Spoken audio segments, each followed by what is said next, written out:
house was built in 1904. It is a single-family home, wood frame setting on a concrete block foundation. I have been living here for about 12 years. Of all the weird things that my siblings and me have seen or heard in this house, this one event is my favorite. This happened to my brother. About 10 years ago, my brother and his best friends had started a garage band playing mostly Spanish rock, alternative music but in Spanish. His friends could only get together on Sunday afternoons. They would practice into the early evening, and they would usually call it quits by 8 p.m. This was the time I usually showed up and went to bed, cause I worked the graveyard shift. This happened in late fall, so the days were getting shorter. They had just finished a long session when the decision to head to someone else's house came about. My brother handed his car keys to his buddy so they could load up the equipment. Everyone had filed out of the basement, but the tricky part was that they needed to walk all the way to the back of the basement, up the back stairs, through the kitchen doorway, down the hall into the living room and out into the front porch. Everyone was outside sitting in my brother's truck waiting for him. My brother was walking up the back stairs when he remembered that he had left his pancakes in a to-go container sitting on a speaker in the basement. He made the decision to go back. Now the basement is not clean, with full sight lines. There had been partitions made, and the boiler and main heating unit are right smack in the middle.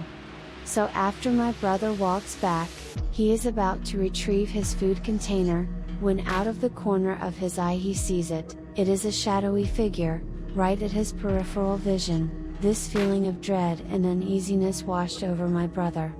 We had been taught that if you are in the presence of a spirit or ghost and you felt a bad vibe, to say quick prayer or to cuss at it.